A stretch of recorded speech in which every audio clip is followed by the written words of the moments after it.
I want to go over a couple more things in Module 8.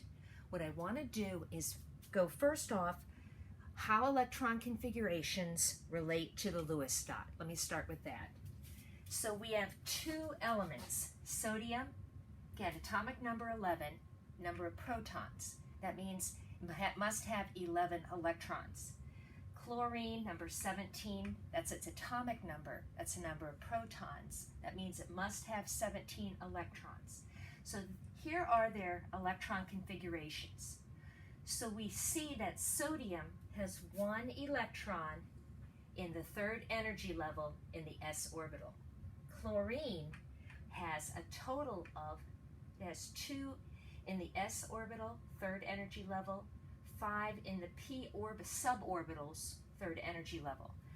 Really quickly, remember the numbers, these are periods, they're rows. The periods are the rows.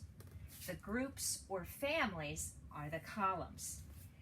And each of the period is an energy level. So in the first period, we only have 2, okay? We only have 2 elements.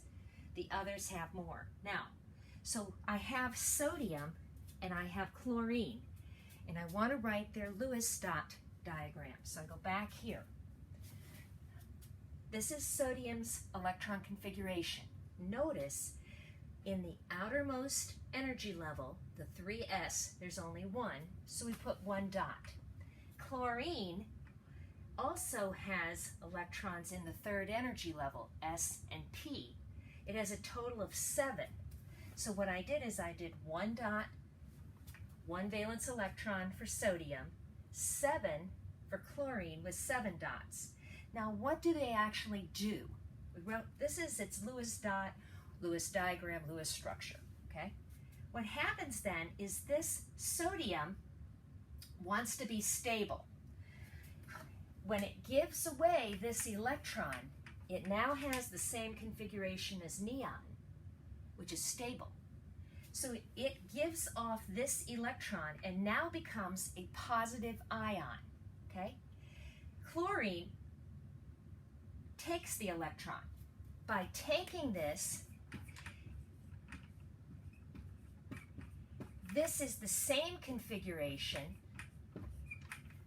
It has the same configuration as argon. Configuration doesn't become argon. I've heard people say that. Does not become argon. It has the same configuration as argon. We'll just put that here. This is now positive. It has the same configuration. It doesn't become argon. So sodium becomes a positive ion, a cation. Chlorine becomes a negative ion, an anion, and opposites attract. So this we can also write their formula in this manner. Now, the second thing I want to do is go over different periodic trends very quickly. The 3 that are most important are atomic radius, ionic radius, and electronegativity. We're talking about the size of the atom. Let's say this is our sodium atom. When sodium loses this electron, it becomes a positive cation and it becomes smaller. Its ionic radius is smaller than its atomic radius. Let me say that again.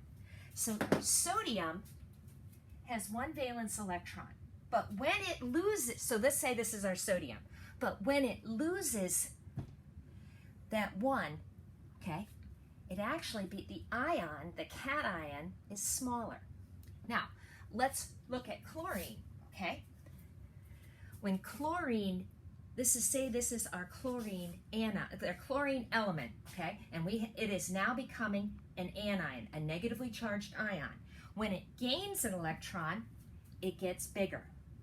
That's simple. So the atomic radius is simply the size of the neutral atoms. The ionic radius is simply the size of the ions, whether they're cations or anions. Now the next thing is electronegativity.